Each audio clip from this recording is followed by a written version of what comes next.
بسم اللہ الرحمن الرحیم۔ اور میں کہتا ہوں کتنا خوش نصیب ہے وہ لوگ جس کی صبح کا آغاز سجدوں سے ہوتا ہے، اور کتنے بد نصیب ہیں وہ لوگ کہ صبح چڑیاں بھی رب کی تسبیح بولیں، حشرات الارض بھی اس کی تقدیس کے ترانے پڑھیں، میں نے خمرے بلبل سب اس کی تقدیس کے گیت گائیں، اور حشرات الارض تک اس کی تقدیس کے ترانے پڑھیں، اور یہ اشرف المخلوقات ہونے کے باوصف نیند کے خراٹوں میں ہو، تو خوش نصیب وہ ہے کہ جس کو پنج گانا سجدوں کی توفیق نصیب ہوتی ہے۔ قیامت کے دن اللہ تعالیٰ جل شانہ اپنے حضور بندوں کو سجدہ ریز ہونے کا حکم دے گا۔ آج کوئی سجدہ کرتا ہے یا نہیں کرتا تو اس دن نہیں چاہے گا کہ میں سجدہ نہ کروں، اس دن تو وہ جھکنا چاہے گا، لیکن بے نمازی کی کمر اکڑ جائے گی، آرزو رکھنے کے باوجود وہ سجدہ ریز نہیں ہو سکے گا۔ اور آپ جانتے ہیں قیامت کے دن جس صف میں نمرود، فرعون، حامان، قارون دشمنان خدا کھڑے ہوں گے، اس صف میں بے نمازی کو کھڑا کر دیا جائے۔ کوئی شخص یہ گوارا کرتا ہے جہاں اللہ اس کے رسول کے دشمن کھڑے ہوں میں بھی وہاں، اور اس صف پہ رحمتیں نہیں لعنتیں برس رہی ہوں گی، تو کیا بد نصیبی ہوگی ان لوگوں کے لیے جنہیں سجدوں کی توفیق نہیں۔ میں بار بار کہتا ہوں کہ جب اللہ کسی سے ناراض ہوتا ہے رزق نہیں چھینتا، آب و دانہ بند نہیں کرتا، چاند سورج کو اس کے آنگن میں روشنی ڈالنے سے روکتا نہیں، ہواؤں کو آکسیجن کو نہیں روکتا۔ جب اللہ کسی سے ناراض ہو جاتا ہے سجدے کی توفیق چھین لیتا ہے، اسے اپنے حضور جھکنے کی توفیق نہیں دیتا، تو اس کی جناب سے سجدوں کی توفیق مانگو۔ خوش نصیب ہیں وہ لوگ جو اپنے زندگی کو سجدوں سے آباد رکھتے ہیں۔ زندگی آمد برائے بندگی، زندگی بے بندگی شرمندگی۔ جس زندگی کے اندر سجدہ ہی نہیں ہے، جھکنا ہی نہیں ہے، وہ زندگی زندگی ہی نہیں ہے، وہ چوپایوں سے بدتر کہلائے گا جو اللہ کے حضور سجدہ ریز ہونا نہیں جانتا۔ یہ درخت حالت قیام میں ہے، چوپائے حالت رکوع میں ہے، یہ مینڈک تشہد کے عالم میں، حشرات الارض سجدے میں ہے، انسان اشرف المخلوقات ہے، اس کی عبادت کو تمام عبادات کا جامع بنایا گیا ہے، اور جسے نہ سجدہ نصیب ہے نہ قیام اور رکوع اس کی حضور نصیب ہے تو پھر وہ چوپایوں سے بھی بدتر چلا جائے گا۔ امام غزالی بولے اللہ نے 3 طرح کی مخلوقیں پیدا کی ہیں۔ ایک مخلوق وہ ہے کہ جس میں فہم و شعور، عقل و ادراک نہیں رکھا گیا، صرف شہوات رکھی گئی ہے۔ ایک مخلوق وہ ہے جس میں شہوات نہیں رکھی گئی، فہم و ادراک رکھا گیا ہے۔ اور تیسری مخلوق وہ ہے جس میں عقل و خرد بھی رکھی گئی ہے اور شہوات کی آزمائش میں بھی ڈالا گیا ہے۔ جس میں صرف شہوات ہیں وہ چوپائے ہیں، بہائم ہیں، حشرات الارض ہیں۔ جن میں عقل و شعور اور فہم رکھا گیا، شہوات نہیں رکھی گئی، وہ فرشتے ہیں۔ اور جس میں یہ دونوں چیزیں رکھی گئی ہیں وہ حضرت انسان ہے۔ اب اگر یہ اپنی شہوات کو، خواہشات نفسانیہ کو قابو میں کر لیتا ہے اور عقل و خرد سے کام لیتا ہے تو فرشتوں سے بھی بہتر کہلاتا ہے، اور اگر یہ اپنی خواہشات کا غلام بن جاتا ہے تو چوپایوں سے بھی بدتر ہوتا ہے۔ تو ہم اس دو راہے پہ کھڑے، اللہ نے ہمیں بتا دیا، خیر کا رستہ بھی بتا دیا، شر کا رستہ بھی بتا دیا۔ انا ہدیناہ السبیل اما شاکرا و اما کفورا۔ حضرت انسان کو اللہ نے ہدایت سے محروم نہیں رکھا، یہ واضح میں رکھی ہے۔ اس کائنات کا پہلا انسان، پہلا نبی بھی ہے، کبھی بھی حضرت انسان کو اللہ نے ہدایت سے محروم نہیں رکھا، اور فطری اور جبلی ہدایت اللہ نے حضرت انسان کے سینے میں رکھی ہے۔ بلکہ یہ ہدایت جو جبلی ہے یہ تو اللہ نے جانوروں کو بھی دی ہے، ان کی فطرت کے اندر بھی رکھا ہے۔ وہ آپ نے کبھی دیکھا ہو کہ مرغی جب کڑک بیٹھ جائے اور ضد کرے کہ میں اب انڈے نہیں دوں گی تو اس کے نیچے پھر انڈے ڈالے جاتے ہیں، اور وہ پھر 21 دن تک ان انڈوں پر اپنے سینے کی حرارت، گرمی اور توجہ مبذول کرتی۔ اور آپ جانتے ہیں کہ بطخ کڑک نہیں بیٹھتی، اس لیے کہ بطخ پانی کے بغیر رہ ہی نہیں سکتی، تو بطخ کے بچے حاصل کرنے کے لیے بطخ کے انڈے بھی مرغی کے نیچے ڈالے جاتے ہیں۔ تو جب مرغی ان انڈوں کو سینچتی ہے اور اپنے سینے کی حرارت اور توجہ دیتی ہے، 21 دن کے بعد ان مردہ انڈوں میں آثار زندگی نمودار ہونے لگتے ہیں۔ یہاں رک کے ایک جملہ کہنا چاہوں گا، وہ یہ کہ اگر ایک مرغی مردہ انڈوں پہ اپنے سینے کی توجہ مبذول کرے تو ان میں زندگی کے آثار نمودار ہو جاتے ہیں. اور اگر شیخ کامل اپنے مرید کے بیضۂ دل پہ توجہ تھے تو وہاں آثار حیات کیوں نمودار نہیں ہوں گے؟ 21 دن کے بعد جب انڈے ٹوٹے تو جو نتیجہ تھا وہ فطرت کے مطابق نکلا. بطخ کے انڈوں سے بطخ کے بچے اور مرغی کے انڈوں سے مرغی کے بچے. بطخ کے بچوں نے اپنی ماں دیکھی نہیں، جو سیکھنا تھا سمجھنا تھا وہ مرغی سے سیکھنا ہے. تو چند دن تو گھر والوں نے بطخ کے بچوں کو اور مرغی کے بچوں کو مرغی سمیت باہر نہیں جانے دیا. چھوٹے ہیں ابھی، کوا مضبوط نہیں ہے، کوئی کوا اچک لے گا، بلی اٹھا لے گی، کوئی گرج اٹھا کے لے جائیں گے. 2 4 5 دن کے بعد جب ان کے کوا تھوڑے مضبوط ہونے لگے تو گھر والوں نے مرغی کو بچوں سمیت گھر سے باہر نکالا. کھلی جگہ آئی، اس کے آگے جوہر آ گیا. جب تالاب آیا تو بطخ کے بچوں نے نہ آؤ دیکھا نہ تاؤ، چھلانگ لگائی اور تیرنے لگے. مرغی کے بچے اپنے ہم جولیوں کو اپنی آنکھوں کے سامنے تالاب میں چھلانگیں لگا کے تیرتے ہوئے دیکھ رہے ہیں، لیکن آگے بڑھنے کی ہمت نہیں رکھتے. بطخ کے بچوں کو مرغی نے بتایا نہیں، ماں کو انہوں نے دیکھا نہیں. کس نے کہا کہ تم تیرو گے ڈوبو گے نہیں، یہ بازیچہ ہے تمہارا. اور مرغی کے بچوں کے پاؤں کس نے باندھ دیے؟ وہ فطری ہدایت ہے جو اللہ نے ہر ایک چیز کے سینے میں رکھی. تو جس نے بطخ کے بچے کو بھی ہدایت سے محروم نہیں رکھا ہے تو کیا انسان کو محروم رکھے گا؟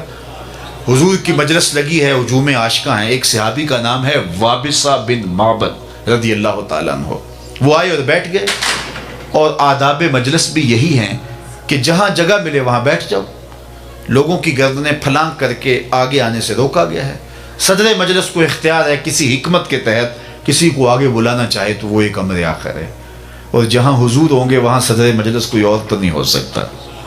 اب آقا کریم بیٹھے تھے، وابصہ بن معبد آئے اور پیچھے بیٹھ گئے. تو میرے حضور نے کہا ادنو یا وابصہ، وابصہ دور بیٹھے ہو نیڑے آ جاؤ. وہ اٹھے تو قریب آ گئے. حضور نے پھر فرمایا وابصہ اور قریب آ جاؤ. حضرت وابصہ اور قریب آ گئے. تیسری مرتبہ پھر فرمایا وابصہ اور نیڑے آ جاؤ.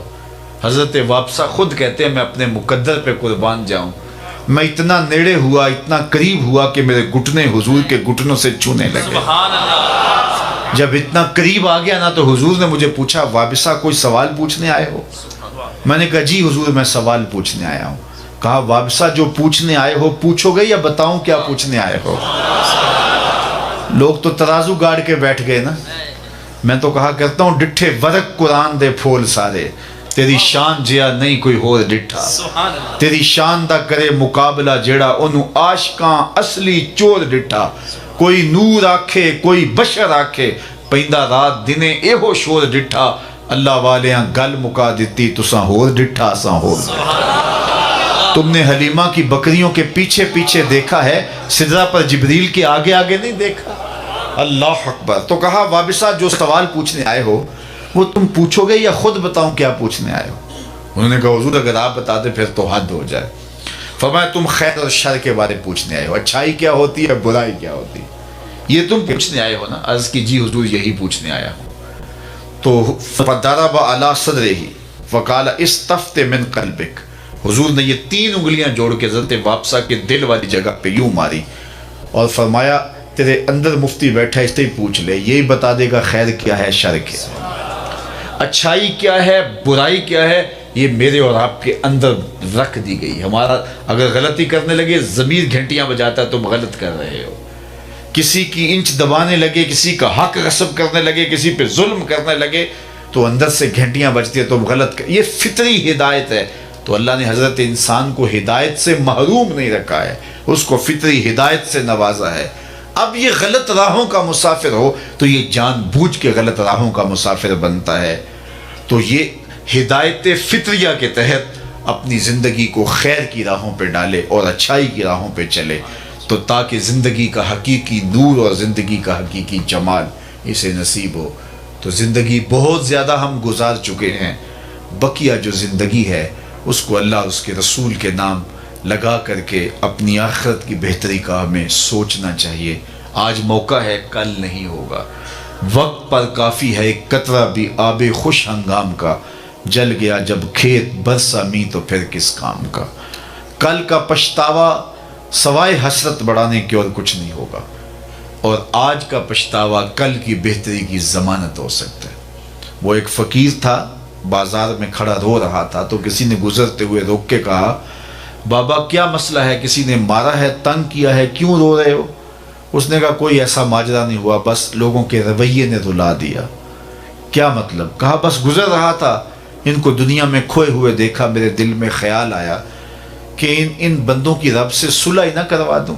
اللہ تو کہا پھر کیا ہوا؟ کہا پھر میں نے اس سے بات کی، آواز آئی لے آ میری چوکھٹ پہ، ایک آنسو سے سارے گناہ مٹا دوں گا۔ اللہ میں بڑا خوش ہوا، کام بن گیا۔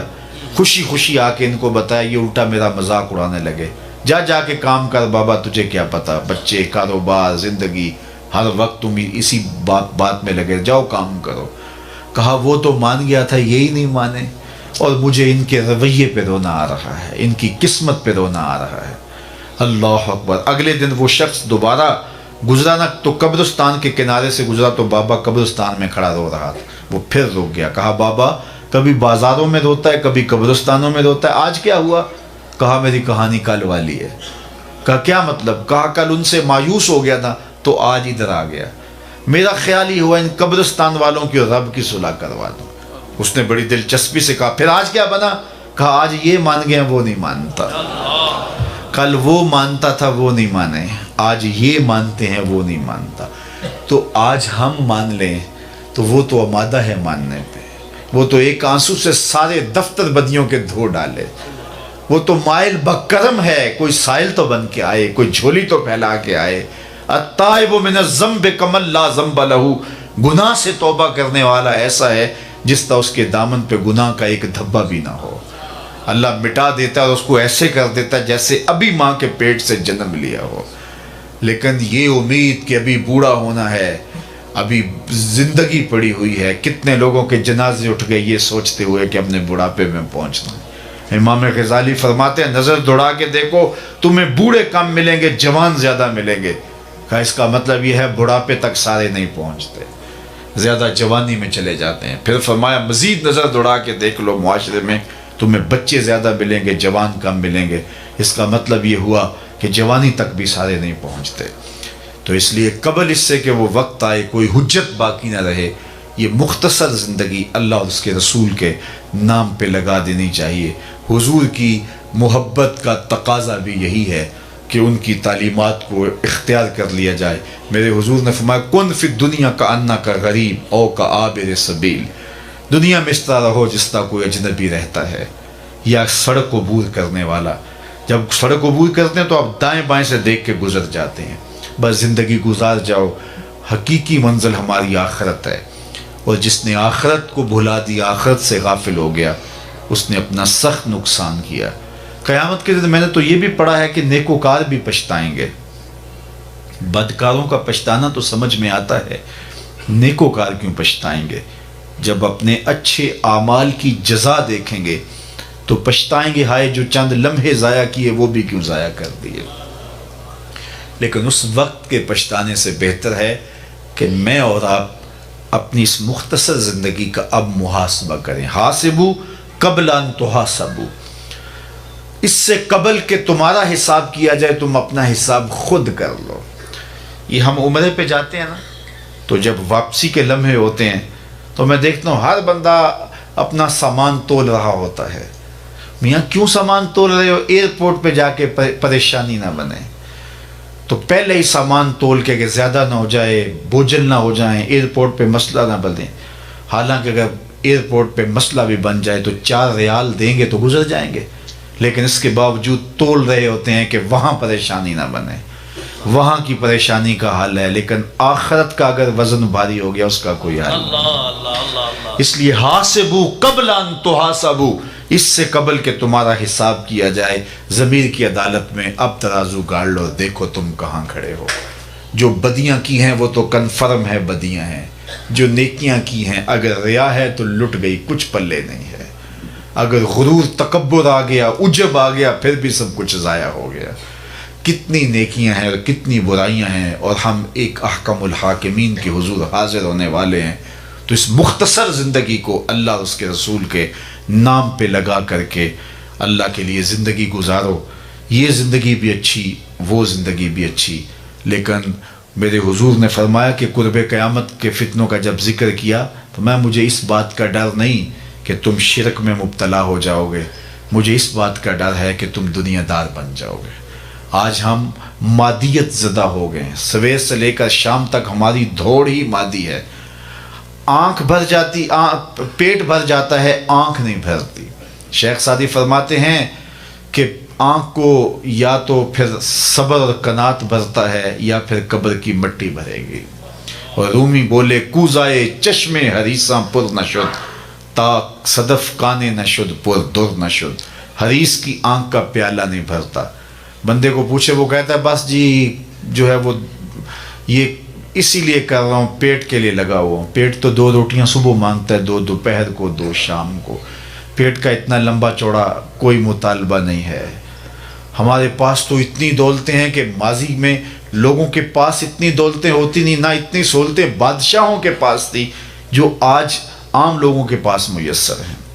مجھے اچھی طرح یاد ہے، آج سے 35 سال پہلے لوگوں کے پاس 1 یا 2 جوڑے ہوا کرتے تھے، اور شادی پہ لوگ کسی دوست سے کوئی جوتا مانگ کر کے لے کے جایا کرتے تھے۔ لیکن اس کے باوجود جب کسی سے پوچھتے تھے سناؤ کیا حال ہے، تو وہ لمبا ہاتھ کر کے کہتا تھا اللہ کا شکر ہے۔ تو اس کے لہجے سے شکر ٹپکتا تھا۔ اور آج کسی خوشحال سے بھی پوچھ لیں کہ جس کے اتنے لباس ہیں کہ بدلنے کی باری نہیں آتی، موسم گزر جاتا ہے، اور اسے پتہ نہیں کہ اس کے پاس دولت کتنی ہے، تو اسے پوچھا جائے کیا حال ہے، تو وہ کہتا ہے ٹھیک ہے، گزر اوقات ہو ہی رہی ہے۔ ناشکری پھیل گئی۔